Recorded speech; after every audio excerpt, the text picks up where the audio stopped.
할렐루야. 전 세계에서 이 방송과 함께하는 모든 분들을 주님의 이름으로 축복합니다. 야고보서 4장 7절을 펼쳐보시겠습니다. 우리가 익히 알고 있는 말씀이죠. 네, 하나님께 복종하라. 마귀를 대적하라. 그리하면 그가 너희로부터 도망하리라. 오늘은 그 앞에 부분에 하나님께 복종하라. 이 부분만 볼게요. 하나님께 복종하라. 하나님께 복종하라. 이 하나님께 복종하라의 이 복종이요, 히포타소 이렇게 되어 있더라고요. 히포타소. 이 히포타스라는 헬라어가 순종하다, 항복하다, 그 다음에 굴복하다, 복종하다 이런 뜻이 있더라고요. 또 예수님은 죽기까지 복종하셨다 하실 때도 순종하다, 복종하다, 항복하다 이런 뜻이 있고요. 여러분, 오늘의 메시지는 순복의 비밀, 순종의 비밀이에요. 나는 순종의 사람인가? 나는 무조건 하나님과 하나님의 말씀께 복종하는가? 순종하는가? 여러분, 사무엘상에 보면요. 사무엘상에 보면 사무엘상 15장 한번 펼쳐보실래요? 사무엘상 15장 22절부터 24절까지 같이 읽어볼게요. 사무엘이 이르되 여호와께서 번제와 다른 제사를 그의 목소리를 청종하시는 것을 좋아하신 같이 좋아하시겠나이까? 순종이 제사보다 낫고 듣는 것이 순양의 기름보다 나으니 이는 거역하는 것은 점치는 죄와 같고 완고한 것은 사신 우상에게 절하는 죄와 같음이라.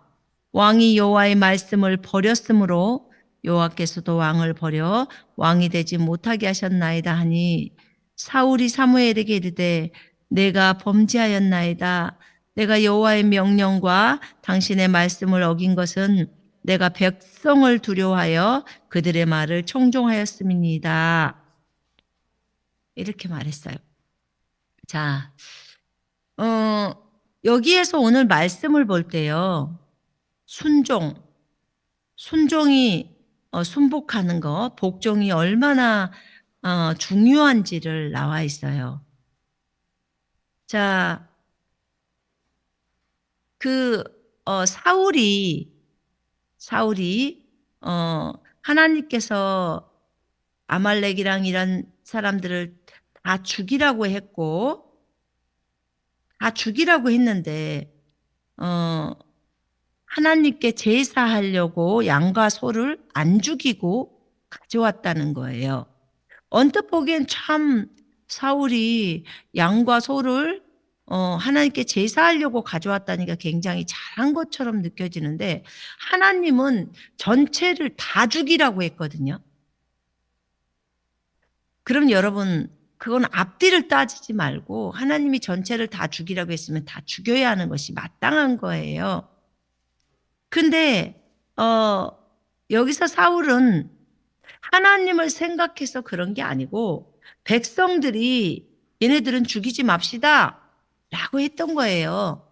그러니까 하나님은 다 죽이라고 말했고 백성들은 다 죽이지 맙시다. 그런데 하나님의 말씀을 버리고 백성의 말을 선택을 한 거예요. 그러니까 이게 얼마나 큰 죄악인 줄 알아야 돼요. 그러니까 하나님을 두려워하고 경외하고 사랑했으면 하나님의 말씀을 최고로 여겼을 텐데 백성들, 눈에 보이는 사람의 말을 더 귀히 여겨서 그들의 말을 듣고 하나님의 말씀을 버린 거예요. 여러분, 이런 사람이 누가 생각나요? 아담이 생각나죠. 아담에게 주님이 따먹지 마라. 먹는 날은 죽어라고 했어요. 따먹지 마라. 그랬는데 사탄이 와서 아담을 꼬시죠. 따먹어도 돼. 따먹어봐. 그래서 아담은 따먹어보라는 그 말을 듣는 거예요. 하와가 그렇게 들었죠. 그 다음에 아담도 먹었죠. 하나님이 따먹지 말라는 하나님의 말씀은 버려버리고 따먹으라는 사탄의 말을 선택을 딱 한 거예요. 그러니 하나님 말씀에 불순종한다는 것은 사탄을 선택하는 거예요. 얼마나 이게 비참한 일입니까? 얼마나 무서운 일이고. 이렇게 해서 인류에게 이제 범죄가 들어오고 그랬는데요. 지금 사울도 동일하게 아말렉을 다 죽이라고 하는데 그 말을 안 들어버린 거예요. 자기가 볼 때는 그게 더 중요한 것 같이 여겨졌거든요.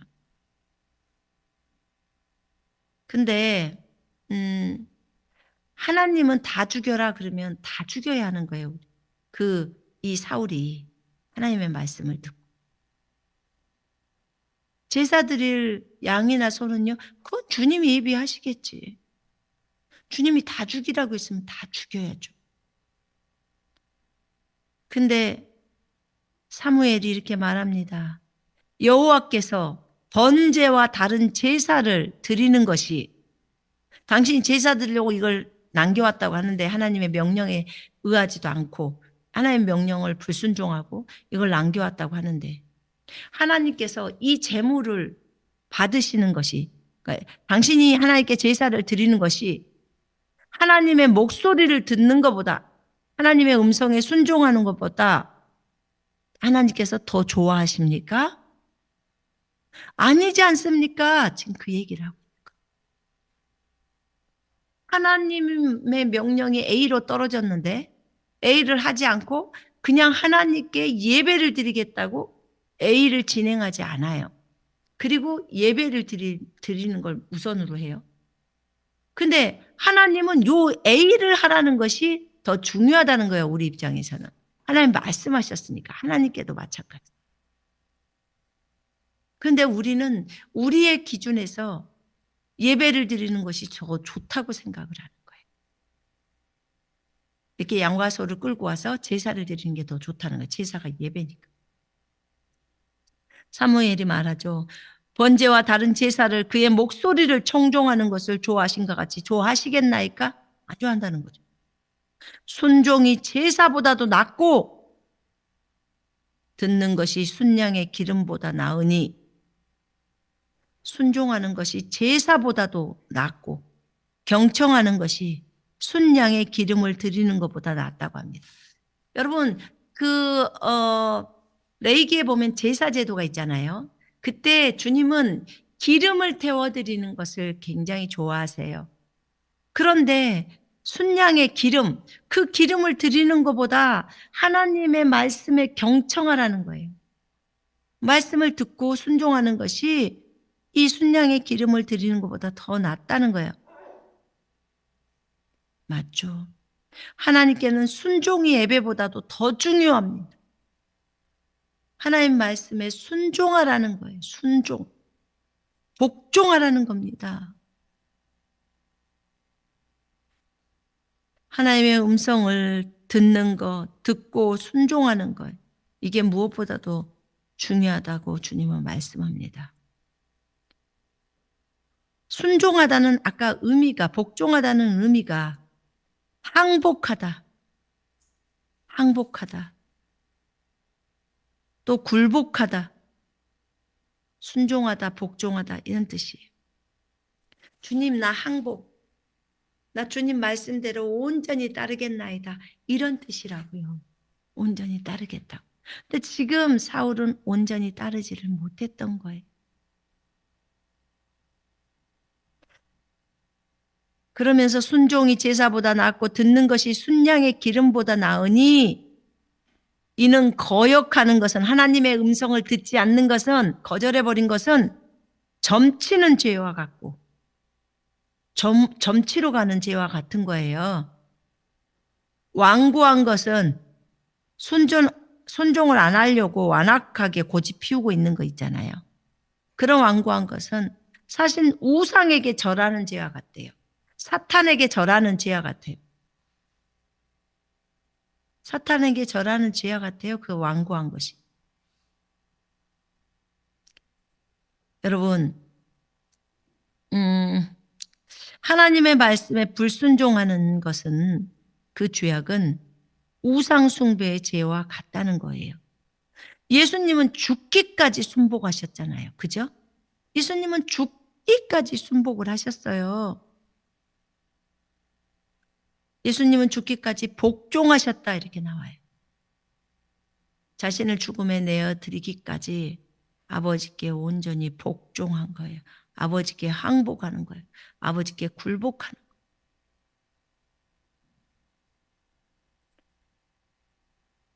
이렇게 말씀에 불순종하는 것은 거역하는 죄고 점치는 죄고, 무당에게 가서 점치는 거 있잖아요. 사탄한테 물으러 가는 거.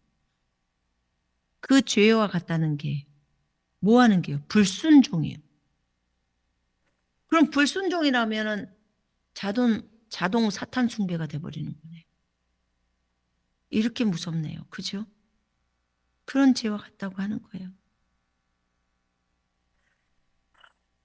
만약에요, 주님이 여러분들한테 용서해라 라고 말씀하셨다고 해봐요. 저 사람을 용서해라. 근데 여러분이 싫어요. 오늘 하기 싫어요. 라고 했다면 여러분은 우상 숭배의 죄와 같고 점쟁이한테 점치러 가서 물어보는 것과 같대요.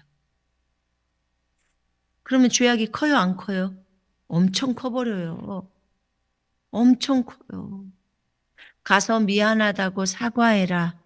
제가 남편하고 싸우면 저희 하나님이요. 가서 남편한테 사과해라 이래요. 근데 싫어요를 만약에 하게 되면 저는 점치는 죄에 걸려버리는 거예요. 우상 숭배의 죄야. 그 죄에 걸리는 거예요. 그럼 진짜 이거는 정말 큰 건데 용서 안 하려고 고집 피우고 주님이 누구한테 뭐 갖다 주라겠는데 안 하려고 주님한테 계속 떼쓰고 있다거나 이게 완전 사탄에게 절하는 죄와 같고 사탄에게 가는 것과 같고 사탄을 선택한 것과 같다는 말이에요. 지금 똑같은 말이죠. 왜냐하면 불순종이라는 것은 여호와의 말씀을 버린 거래요. 여호와의 말씀을 버려버린 거예요. 불순종.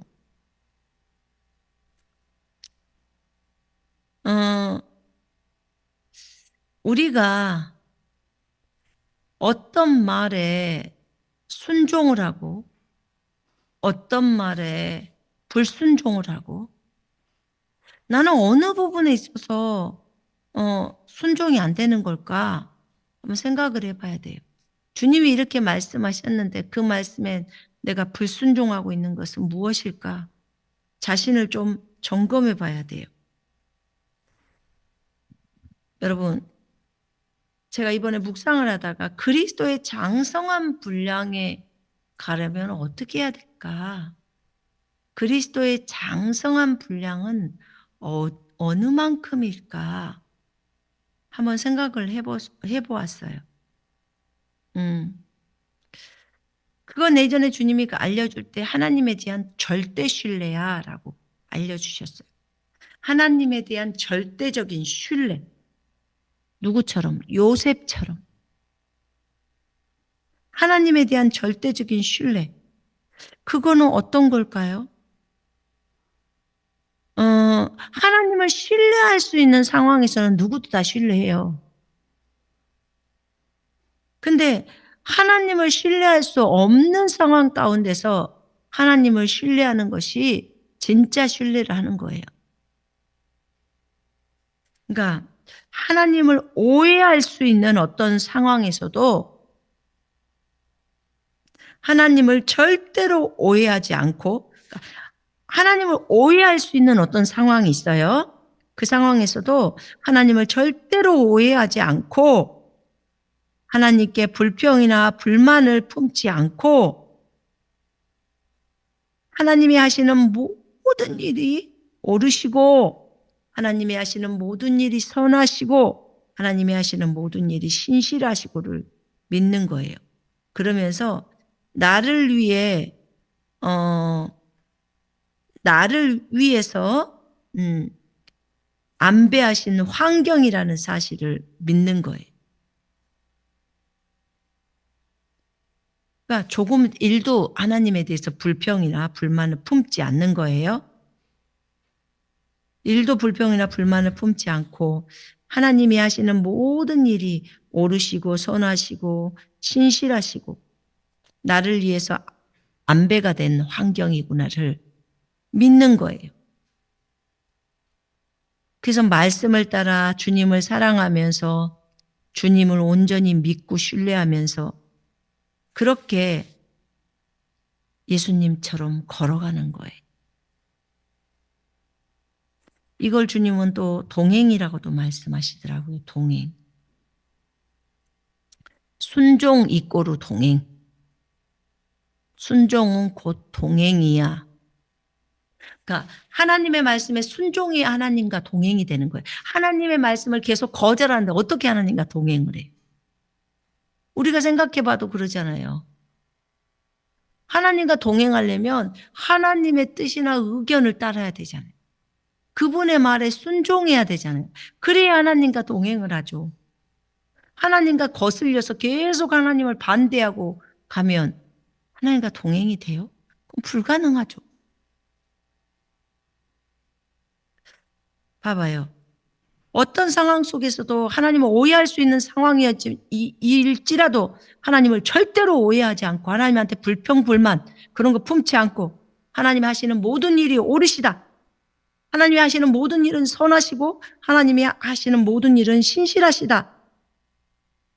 이 모든 과정은 나를 위해서 안배하신 환경이다. 라는 것을 믿고 하나님을 사랑하면서 가버리는 사람들. 나를 위해서 안배하신 환경이다. 어디서 많이 들어봤죠. 세상 속의 모든 일을 양식이신 아버지께서 인도하시어 아버지 하나님과 하나 되게 만드시며 아멘. 세상 속의 모든 일이에요. 세상 속의 모든 일. 그게 어떤 일일까요?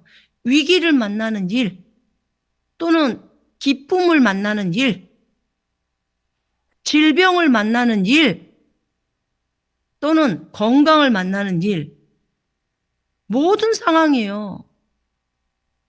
모든 이런 상황 속에서 부도일보 직전 아니면 사업이 너무 잘 되는 거 다 모든 상황. 이 모든 상황 속에서 세상 속의 모든 일을 양식이신 아버지께서 인도하시오. 진짜로 믿으십니까? 세상 속의 모든 일을 나의 양식이신 하나님 아버지께서 인도하시어 하나님 아버지와 하나 되게 만드시며 이게 헬라어역 주기도문이에요. 이렇게 하나님은 나를 위해서 안배하신 환경을 이것을 알게 하시고 이루시고 나를 위해서 이렇게 안배하신다는 거죠. 환경을. 뭐 하려고? 하나님과 하나 되게 할 때. 내 아버지가. 여러분 이것과 관계되는 말씀이 있어요. 잠언 3장 5, 6절에 보면 이런 말씀이 있어요. 네 마음을 다하여 전심이죠. 네 마음을 다하여 주님을 신뢰하고 네 명철을 네 자신의 명철을 의지하지 마라. 네 인간적인 생각 이런 것들을 의지하지 말라는 거야. 네 모든 길에서 범사에 네 모든 길에서 그분을 인정하라. 여호와를 인정하라는 거예요. 모든 길에서 여호와를 인정하래. 네가 가는 모든 길, 고난이 있든지 행복이 있든지 질병이 있든지 건강이 있든지 돈이 있든지 가난하든지 그 어떤 상황 속에서도 그분을 인정하라는 거예요. 그리하면 그가 네 길들을 지도하시리라. 그가 네 길들을 지도하신다는 거예요. 성경이 분명하게 이렇게 말을 해버리는 거예요. 너의 가는 그 길에서 인생 속에서 여호와를 인정하라는 거예요. 네가 가는 모든 길에서 여호와께서 너에게 안배하시고 너에게 그런 환경들을 만들어 놓으시고 너로 하여금 성가하게 그 시험을 받게 하시고 그 성가하게 체험을 충분하게 해서 그것에서 하나님과 하나 되게 하라는, 네 육신의 것들이 제거되면서 하나님과 하나 되어요. 하나님과 하나 되어져서 하나님이 우리에게 애초에 계획하신, 우리의 생애 속에서 애초에 이 땅에 보내실 때 계획했던 그런 삶의 목적인 하나님의 나라와 하나님의 영광과 하나님의 권세를 네 안에서 온전히 이루게 해달라고 기도하라는 거예요. 근데 이것에 대해서 네가 진짜로 하나님께서 너의 모든 길 가운데서 하나님께서 너를 인도하셔서 하나님과 하나 되기 위하여 이렇게 하신다는 것을 인정하니? 라고 하는 거예요. 인정해라. 너는 범사의 모든 일에 여호와를 인정하라는 거예요. 그를 인정하라. 그분이 하고 있다는 것을 인정하라는 거예요. 우리가 볼 때는, 육신적으로 볼 때는 요셉을 형들이 팔았어요. 또 영적인 관점에서 볼 때는 마귀가 형들을 선동해서 팔았어요. 근데 더 큰 관점이 있었어요. 그것은 하나님께서 원대한 계획이 있으셨어요. 이스라엘에 대한 원대한 계획이 있으셔서 이 형들을, 이스라엘의 생명을 살리려고 그 기근이 있기 전에 요셉을 애굽으로 파송했다는, 형들의 생명을 살리려고. 그게 요셉에게 하나님이 알려주신 거예요. 그러니까 더 큰 관점은 하나님이시죠. 하나님이 있다는 사실을 기억해야 되는 거예요. 그러니까 우리에게 아무리 어려운 일이 일어나도 하나님이 우리랑 함께하고 있다는 사실을 잊어버리면 안 돼요. 요셉은 그것을 믿었던 거예요. 여러분 10년, 20년의 과정, 그 13년이죠. 13년의 과정 속에서 하나님이 요셉을 돕지 않으시고 안 계셨으면 정말 요셉은 힘들죠. 그러나 하나님이 하셨다는 것을 요셉은 알았잖아요. 그래서 우리의 인생 속에서 네가 인정해라. 여호와가 네 모든 길에서 너와 함께하고 있다는 걸 인정하라는 거예요. 그리하면 그분이 여호와가 네 길들을 지도하시리라. 네가 인정하면 계속해서 여호와께서는 네 길을 지도하신다는 거예요. 여러분 그 말만 있나요? 로마서 8장 28절에 우리가 알거니와 하나님을 사랑하는 자들, 네, 저는 하나님을 사랑합니다. 여러분도 하나님 사랑하시죠? 하나님을 사랑하는 자들, 곧 그분의 목적에 따라 부르심을 받은 자들에게는, 우리에게는 부르심이 다 있습니다. 네, 저도 부르심이 있습니다. 그러면 이 말씀이 저에게 꼭 맞는 말씀이에요. 우리가 알거니 하나님을 사랑하는 자들, 그리고 그분의 목적에 따라 부르심을 받은 자들에게는 모든 일이 합력하여 선을 이루느니라. 모든 일이에요. 모든 일. 좋은 일만 합력해서 선을 이루는 게 아니에요. 나쁜 일도, 핍박도, 박해도, 다른 어떤 것도 다 마찬가지. 그 어떤 것도 모든 일이 합력해서 선으로 이루어져요. 선으로 바꿔져 버려요. 선을 이룬다는 거예요. 그래서 주님은 선하시다는 거예요. 선하신 주님. 이렇게 주님은 말씀합니다. 요셉이 참 순종의 사람이에요. 그가 순종의 사람. 그가 순종의 사람이었는데 그가 형들이 요셉을 팔았어요. 우리가 오전에 말했지만 형들이 시기하여 요셉을 팔았다고 사도행전에 나와요. 형들이 시기한 거예요. 요셉이 너무 미워요. 시기는 어떤 다른 사람이 가지고 있는 어떤 것 때문에 그 사람을 부러워하면서 그 다음에 어떻게 되죠? 그를 미워해요. 그 미움이 증오인데 결국은 어떻게 돼요? 그 시기를 없애지 않으면 살인이 일어난다고 했죠. 형들은 처음에 요셉을 죽이자고 했어요. 저 꿈쟁이가 온다는. 요셉이 꿈을 꿨는데 형들이 요셉에게 절하는 꿈을 꾼 거예요. 그러니까 형들은 더 열받는 거예요. 왜냐면 다 시기죠. 시기 질투죠. 근데 이 요셉이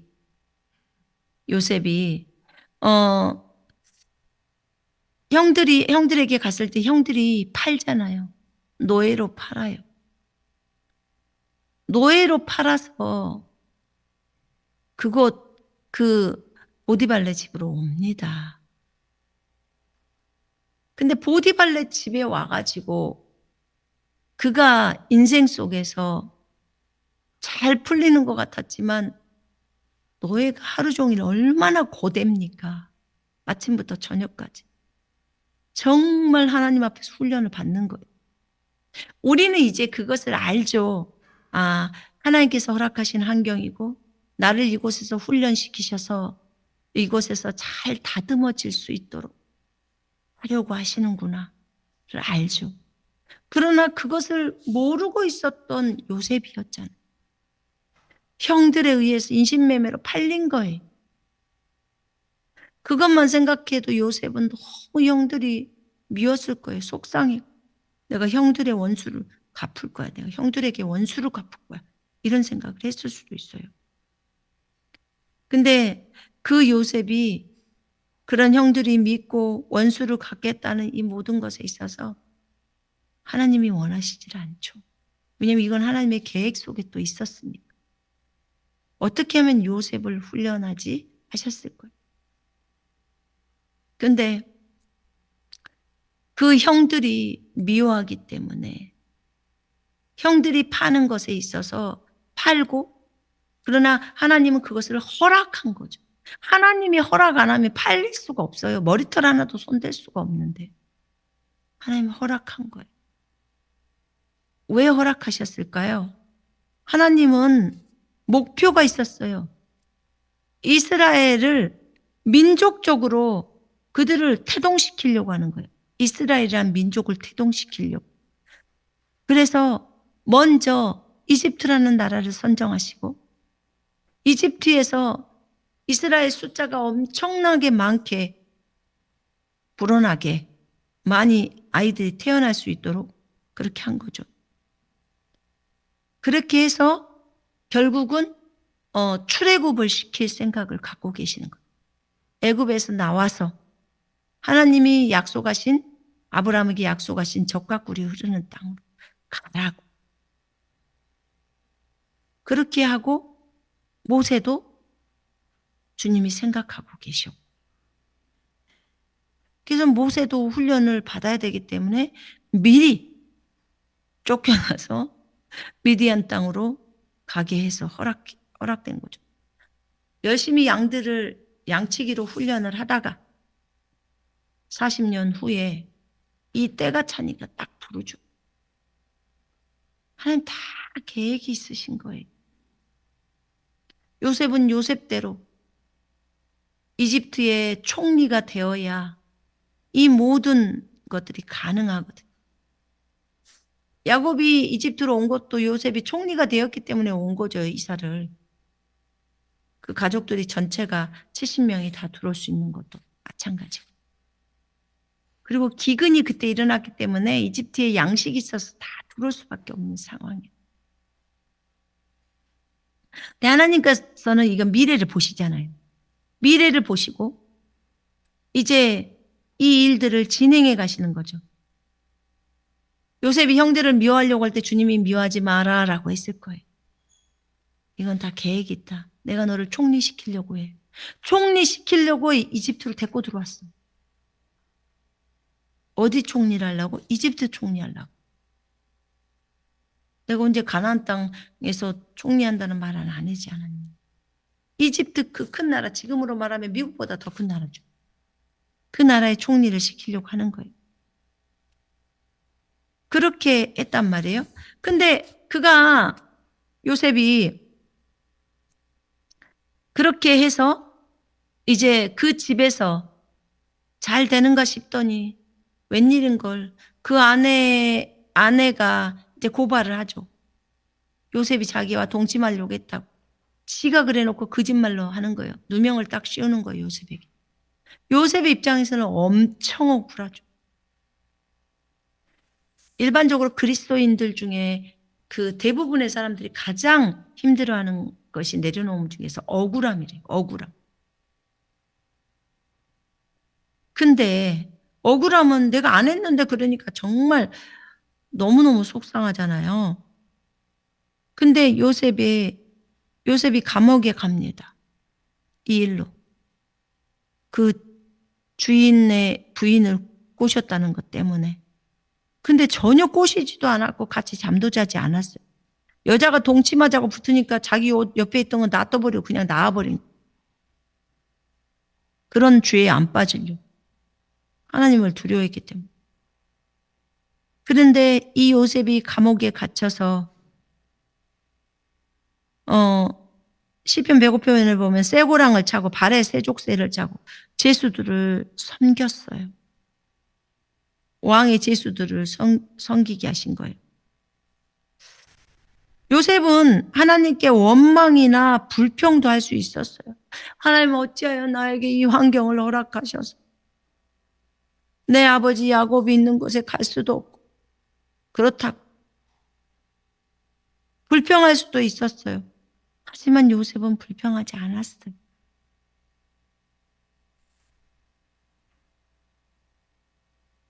분명히 오랜 시간 동안 감옥에 갇혀 있었는데 몇 년 동안이죠. 갇혀 있었는데 하나님은 요셉을 감옥에서 빼주지를 않았어요. 하나님이 감옥에서 빼주는 거 너무 쉽잖아요. 근데 안 했어요. 오히려 요셉을 기억하는 그 사람의 기억을 잊어버리겠다 해서 요셉을 못 빼가게 했어요. 왜 감옥에서 요셉을 못 빼가게 했을까요? 하나님의 목적은 요셉의 꿈을 이루는 거예요. 그러면 그러려면 시기가 필요해요. 하나님이 바로에게 꿈을 주고 그 꿈을 해석하러 요셉이 들어가잖아요. 그죠? 그래갖고 바로 총리가 되어버리는 거예요. 그렇다면 요셉의 꿈을 이루시려고 이렇게 하나님께서 감옥에서 요셉을 훈련합니다. 그때 요셉은 이제 하나님께 맡깁니다. 하나님 제 인생을 받으소서.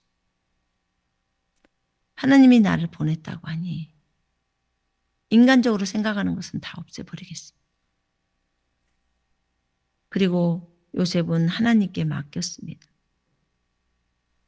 이제 하나님께 맡기니까 비로소 하나님께서 감옥에서 그 왕에게 꿈을 줘서 바로 그날로 요셉이 풀려나 버리고 총리가 돼버리지 않았습니다.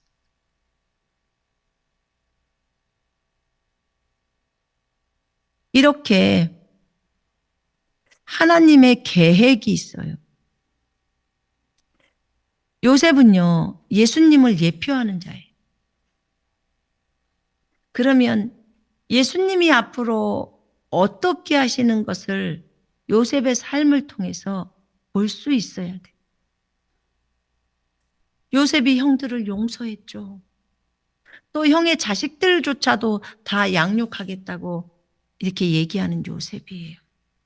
진짜 예수님을 예표하는 그런 존재예요. 여러분, 이 모든 과정이요. 이 모든 여정이 요셉을 성숙하게 만드는 과정이었어요. 요셉은 너무나 그 당시 17살 때는 고자질쟁이였고 형들로부터 미움을 사고 있었죠.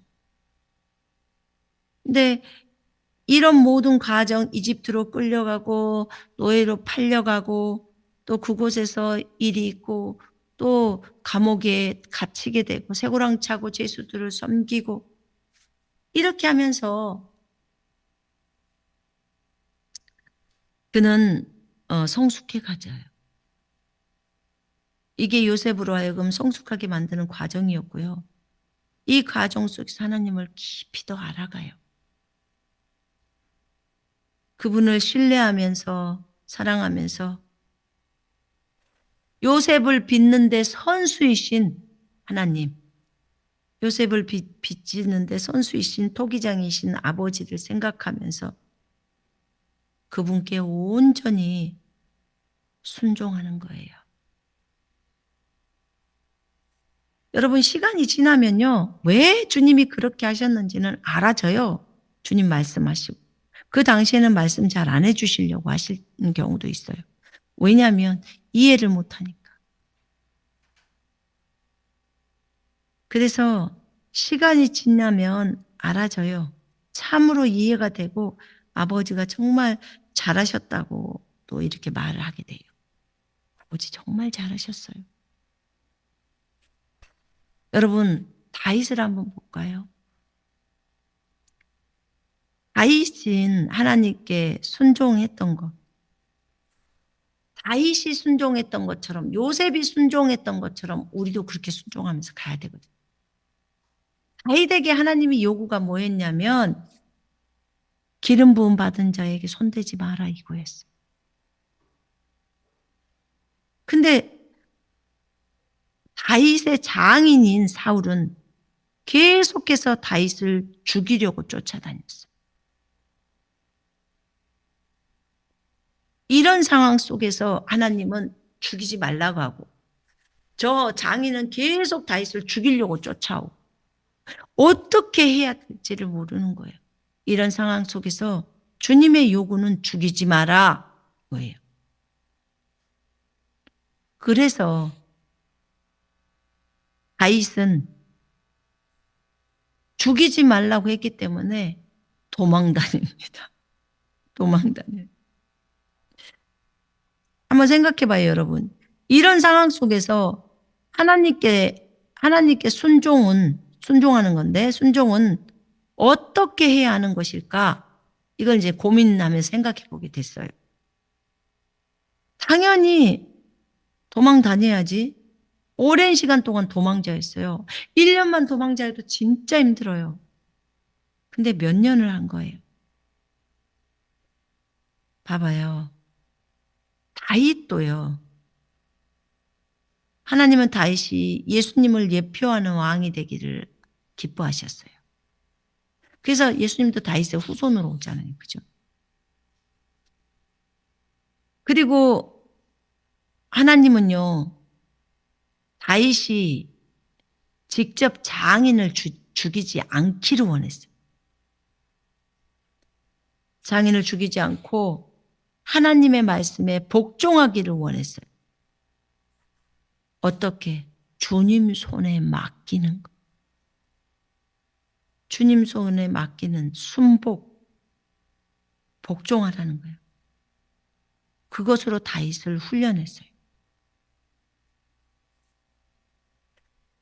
여러분 이 모든 과정이 다윗에게는 다윗을 성숙하게 만드는 과정이었어요. 정말 쉽겠습니까? 자기를 맨날 죽이러 오는데 차라리 죽여버리고 있는 게 편하겠지. 근데 하나님이 죽이지 말라겠어요. 하나님의 기름 부음 받은 자를 손대지 마. 그리고 사울은 계속 죽이려고 쫓아오는데 도망자로서 살게 한 거예요. 뭐 하려고요? 다윗을 왕 만들라고. 왕. 사무엘하 7장에서 약속했잖아요. 왜냐하면 다윗도 예수님을 예표하는 자거든. 얼마나 예수님을 사랑했습니까, 다윗이. 그래서 장인도 죽이지 않고 복수도 하지 않고 주님은 다윗이 복수하지 않기를 원했어요. 복수하지 않고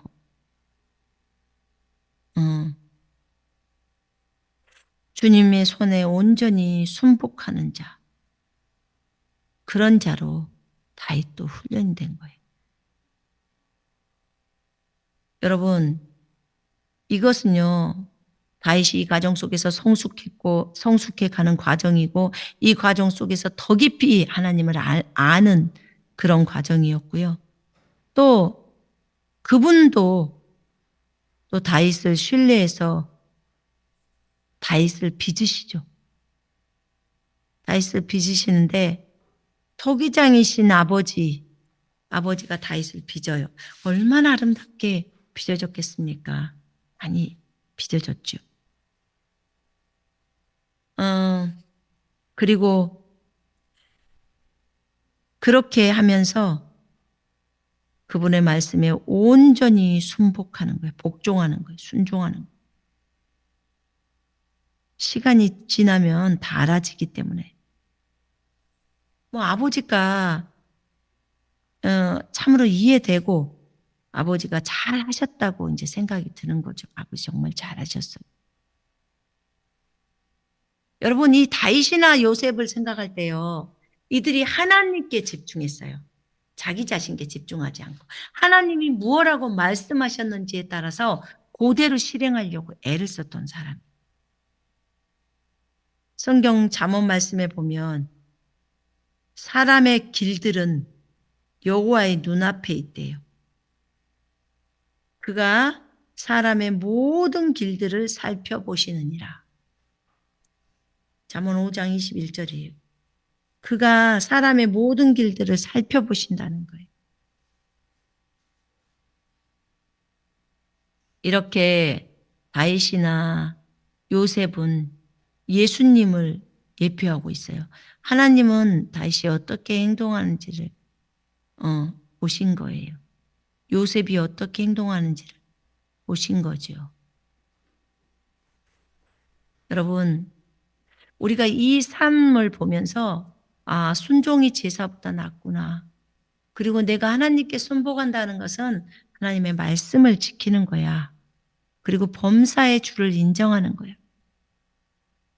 그럴 때 우리에게 모든 필요가 채워진다고 약속하신 시편의 말씀처럼 그게 다 가능한 거죠.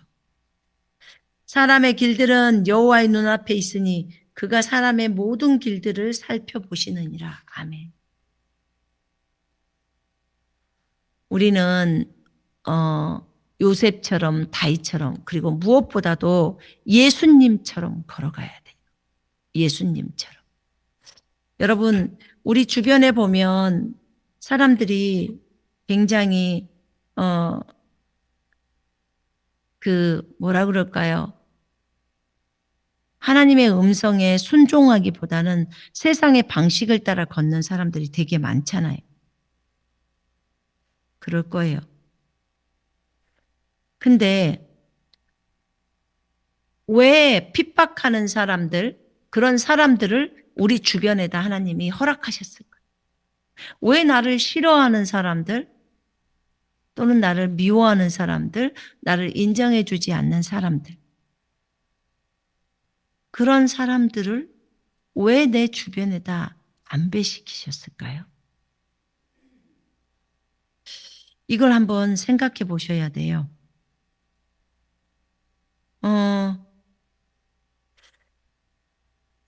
주님이 저에게 알려주신 것은 이거였어요.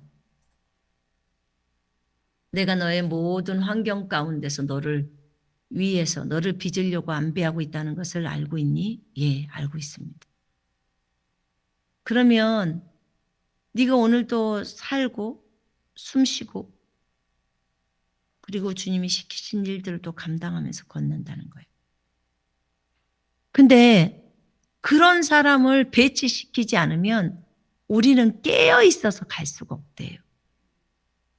우리는 금방 안일함에 빠진다는 거예요. 그래서 하나님이 그런 사람을 배치시킨대.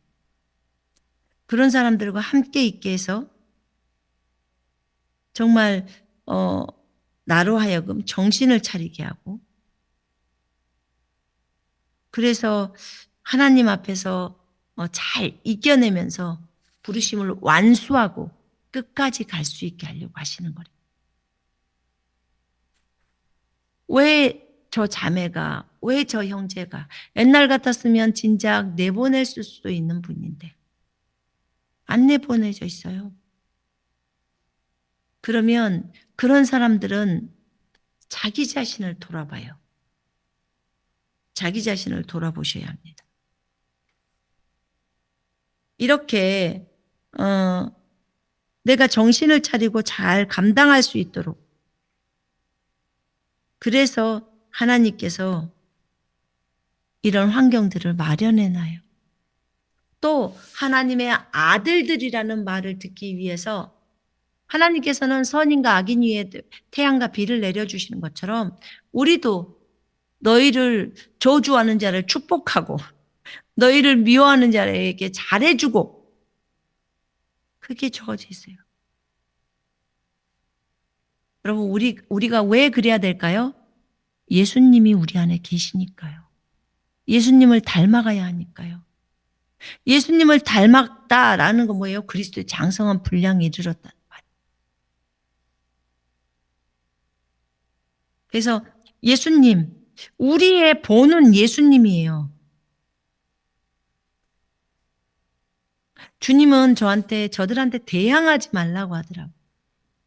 대항하지 마라. 대항을 안 하게 되면 다 이제 걸러진대요. 걸러진다고 하셨어요. 그래서 대항하지 말고 저들을 사랑해 주라는 거예요. 주님처럼, 예수님처럼 불쌍히 여겨주라는 거예요. 아버지여, 저들을 불쌍히 여겨주옵소서. 저들이 하는 일을 알지 못하나이다. 그렇게 주님 말씀하셨어요. 우리 주변에는 우리가 생각지도 못하는 그런 사람들이 있어요. 참 답답하잖아요. 근데 그게 나를 살리고 있는 거예요. 여러분을 살리고 있는 거예요. 그래서 핍박을 받을 때 오히려 우리의 신앙이 죽어버리는 게 아니라 신앙이 살아나요. 핍박이 있을 때. 그래서 이런 부분들에 있어서 이런 부분에 있어서 진짜 하나님 앞에 감사가 안 되고 그냥 주님 왜 나한테 이런 환경을 주셨어요? 왜 이런 어려움들을 주셨어요? 이렇게만 했지. 나중에 시간이 지나고 나면 진짜 잘했다.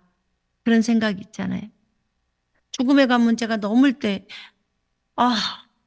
진짜 그때 왜 이런 일들이 내게 일어났지라고 했지만 조금만 시간 지나니까 다 가르쳐 주시고 왜 그랬는지, 그리고 트랜스가 그렇게 왔을 때 나한테 왜 트랜스를 주셔가지고 이렇게 나를 힘들게 하실까 그랬는데, 결국은 그 트랜스가 너무 많이 오는 것을 통해서 이제 하나님 앞에서 내가 훈련을 받죠. 이게 옳은지 그른지도 또 훈련을 하게 되고, 그리고 그것을 통해서 집중력하고 기억력, 암기력이 사라지는 것에 대해서 알고, 그것이 기름 부음이었다는 것을 알았죠. 이 기억력도 기름 부음이더라고요. 그래서 그것을 알게 되고 지금 생각해 보면 너무너무 감사하죠. 그 교만의 과정들, 교만이 있었으니까 그것을 치워버리시고 그 주님의 긍휼을 알게 하려고 하는 거거든요. 긍휼을. 그래서 그 과정 속에서 저는 많이 배웠어요. 정말. 그 과정이 없었으면 나는 지금의 내가 있을 수가 없어요. 그리고 있었어도 안 돼요. 왜냐하면 겸손하지 않으면 주님의 일을 끝까지 감당할 수가 없어요. 나로 하여금 정신을 차리게 만들어주고, 핍박이나 어려움들이 주변에 그런 사람들을 붙여주셨는데 그런 사람들을 통해서 내가 어려움을 당하죠. 근데 그것이 나를 살리는 길이에요. 내가 정신을 차릴 수 있도록 갈 수 있도록 하는 거니까. 그래서 안배해 놓으신 환경이라고 나한테 말씀하셨어요. 그래서 저들에 대해서 싸우지 말고 저들을 불쌍히 여기라는 거죠.